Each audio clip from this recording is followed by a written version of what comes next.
ગતિશીલ ગુજરાત અને વિકસિત ગુજરાત આ ગુજરાતની જ વાતો છે અને આની ક્રેડિટ લેવાની જ્યારે વાત આવે છે તો પડાપડી થાય છે. કોંગ્રેસ હોય કે ભાજપ હોય, દરેક આની ક્રેડિટ લે છે.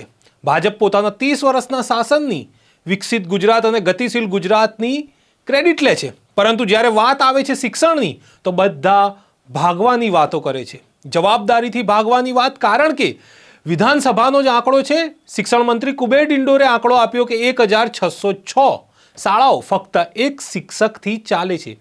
આની ક્રેડિટ કોને જાય? 30 વર્ષથી શાસન કરતા અને વિકસિત ગુજરાત અને ગતિશીલ ગુજરાતનો નારો આપીને ક્રેડિટ લેતા ભાજપ સરકારને જાય કે પછી કોંગ્રેસ સરકારને? બંને એકબીજા પર આરોપ પ્રત્યારોપ તો કરે છે, પરંતુ આની ક્રેડિટ કોને જાય એ તમે જ નક્કી કરી લેજો. કમેન્ટ બોક્સમાં પણ જણાવજો.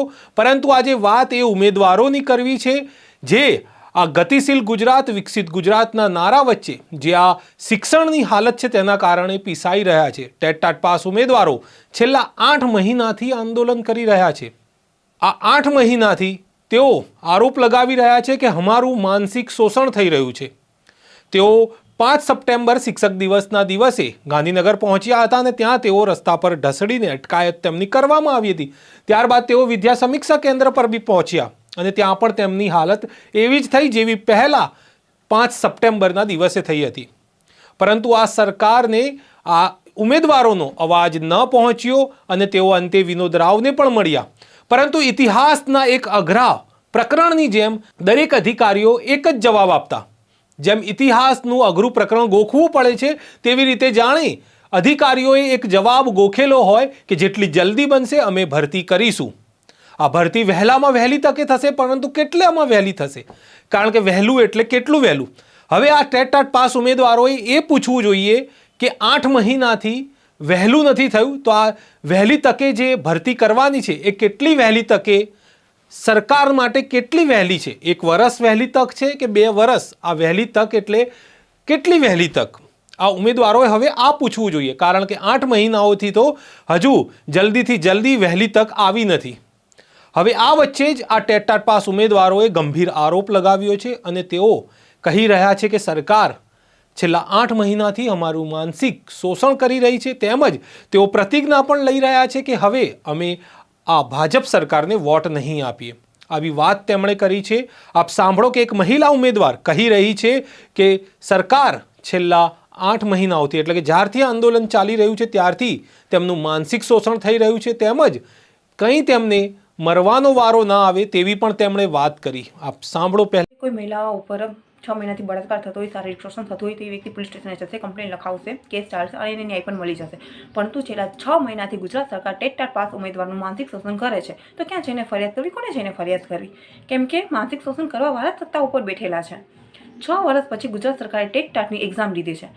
શિક્ષક બનવા માંગતા યુવકોએ ફક્ત 6 વર્ષ સુધી એક્ઝામની રાહ જોઈ કે ક્યારે એક્ઝામ આવે, ક્યારે એક્ઝામ આવે. 6 વર્ષ પછી એક્ઝામ આવી, એક્ઝામ પાસ કરીને હવે સરકાર એમ કહે છે કે અમારે કાયમી શિક્ષકો નથી જોતા, 11 માસના દાળિયાઓ જોઈએ છે. તો સરકારને કહેવાનું કે ટેટ પાસ ઉમેદવારનું એટલી હદ સુધી માનસિક શોષણ ના કરો કે એમને મરવાના દિવસો હવે આત્મહત્યા કરવી પડે. શાળાઓમાં મોટી સંખ્યામાં શિક્ષકોની જગ્યા ખાલી છે તો મોટી સંખ્યામાં કાયમી શિક્ષકોની ભરતી કરો અને ટેટ પાસ ઉમેદવારનું માનસિક શોષણ કરવાનું બંધ કરો. ગુજરાત માંગે કાયમી શિક્ષક અને મોટી સંખ્યામાં કાયમી શિક્ષકોની ભરતી કરો. હવે વિચારો કે આ મહિલા ઉમેદવાર કેટલી હતાશ થઈ ગઈ હશે, તેના સપના કેટલા તૂટી ગયા હશે ત્યારે તેણે આવા શબ્દો બોલવા પડ્યા હશે. કારણ કે કોઈ વ્યક્તિ ત્યારે જ આવા શબ્દો બોલે છે જ્યારે તે નિરાશ થાય અને તેના સપના તૂટે. પરંતુ ખબર નથી આ સરકારને સંભળાશે કે નહીં, કારણ કે ગતિશીલ ગુજરાત અને વિકસિત ગુજરાત વચ્ચે શિક્ષણની જે હાલત છે તે આપણી સૌ સમક્ષ છે. ક્યારેક પોપડા પડે છે તો વિદ્યાર્થીઓ ઈજાગ્રસ્ત થાય છે, ક્યારેક વિદ્યાર્થીઓને બહાર બેસીને ભણવું પડે છે. આ પરિસ્થિતિ માટે કોણ જવાબદાર છે? આઝાદીના 75 વર્ષ પછી પણ શાળાઓ પરથી પોપડા પડે છે, વિદ્યાર્થીઓને બહાર બેસીને ભણવું પડે છે. ગતિશીલ ગુજરાત અને વિકસિત ગુજરાતની વાતો વચ્ચે આ ક્રેડિટ, શાળાઓની આ જે હાલત છે તેની ક્રેડિટ કોણ લેશે? વિકસિત ગુજરાતના નારાઓની ક્રેડિટ દરેક લે છે, પરંતુ શાળાઓની પરિસ્થિતિની અને શિક્ષકોની ઘટ છે તેની ક્રેડિટ આપણે કોને આપવી પડશે? અને પાછી જ્ઞાન સહાયક આવી છે 11 મહિના, જેને વિપક્ષ અને આ જે ઉમેદવારો છે જે જ્ઞાન સહાયકનો વિરોધ કરે તે પણ આને દાળિયા પ્રથા કહે છે કે કરાર પર ફક્ત 11 મહિનામાં. હવે આ ઉમેદવારો જે છે, ચૂંટણી આવી ગઈ છે એટલે તે ક્યાંક ને ક્યાંક સરકારને જેનો ડર લાગે છે કે તેના મત ક્યાંક ના જતા રહે, તે મતના નામે હવે ડરાવી રહ્યા છે. કારણ કે ઉમેદવારોને લાગે છે કે કદાચ આ સરકાર અમારી આ જે વાત નથી સાંભળતી, પરંતુ મતની વાત આવશે તો સાંભળશે. તેથી આ ઉમેદવારો પ્રતિજ્ઞા લઈને કહી રહ્યા છે કે અમે આ સરકાર, ભાજપ સરકારને વોટ નહીં આપીએ. આપ સાંભળો કે આ ઉમેદવારો અંતે જે શસ્ત્ર અપનાવી રહ્યા છે કે અમે વોટ નહીં આપીએ, તેના વિશે તેઓ શું કહી રહ્યા છે. હાલના જ વિધાનસભાના આંકડા મુજબ 1606 શાળાઓ એવી છે કે જે એક જ શિક્ષકથી ચાલી રહી છે. તો મારું સરકારને એવું જ કહેવું છે કે જો લોકસભાની ચૂંટણી પહેલાં તમે કાયમી શિક્ષકોની ભરતી મોટા પ્રમાણમાં કરશો તો જ અમે તમને મત આપીશું. બાકી અમે તમને મત આપવા નથી. હું, મારું કુટુંબ, મારો પરિવાર કે આજુબાજુના લોકોને પણ હું કહીશ કે ખરેખર આ જે સરકાર છે એક શિક્ષણ માટે કશું જ કરતી નથી, એવું તમે જોઈ શકો છો. હાલમાં જોયું કે ભાઈ શિક્ષણમાં ભારત છે એ ગબડી અને 44માં ક્રમ પર આવી ગયું છે. તો આ સરકારને અમારી નમ્ર વિનંતી છે કે લોકસભાની ચૂંટણી પહેલાં કાયમી ભરતી કેટલા પ્રમાણમાં કેટલી જાહેર કરો છો તે આગળથી જાહેર કરે. બાકી અમે આ સરકારને મત આપવામાં નથી. જય સોમનાથ. कि गुजरात में आज की तारीख में 1606 ऐसी स्कूलें हैं जहां पर मात्र एक ही कायमी शिक्षक है. आप खुद सोचिए, जब कक्षा 1 से लेकर कक्षा 8 के बीच में एक ही शिक्षक होगा तो वह सभी बच्चों को एक साथ कैसे शिक्षा दे सकता है.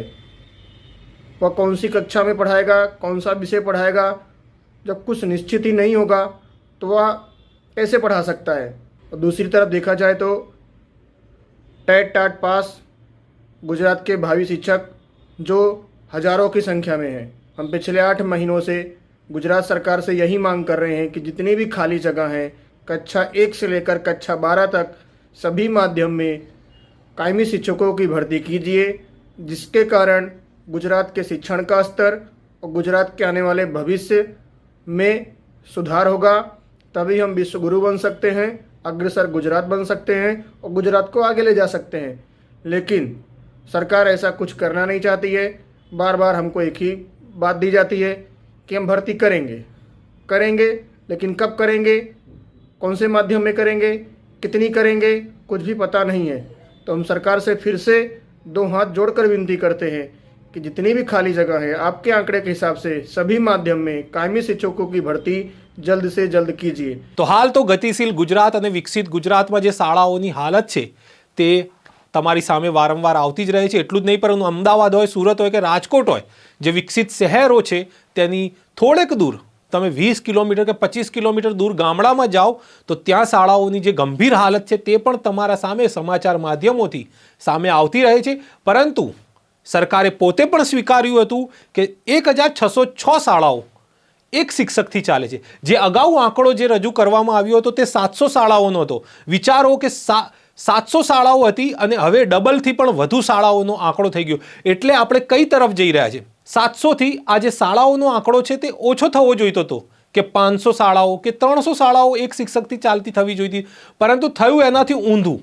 700ની જગ્યાએ ડબલથી પણ વધુ, એટલે કે 1606 શાળાઓ આજે એક જ શિક્ષકથી ચાલે છે. અને તેને લઈને જ આ જે ટેટ પાસ ઉમેદવારો છે કાયમી શિક્ષકની માંગણી કરી રહ્યા છે અને તેઓ કહી રહ્યા છે કે જો હવે શિક્ષકોની ભરતી નહીં થાય તો અમે મત ભાજપ સરકારને નહીં આપીએ. કારણ કે આગળ ચૂંટણી આવી રહી છે ને હવે વિદ્યાર્થીઓને લાગી રહ્યું છે કે ક્યાંક ને ક્યાંક આ સરકાર જે મતની વાત કરીશું તો જ તેમને સાંભળશે, અને એટલા માટે જ હવે તેઓ છેલ્લું શસ્ત્ર પોતાનું ઉગામી રહ્યા છે.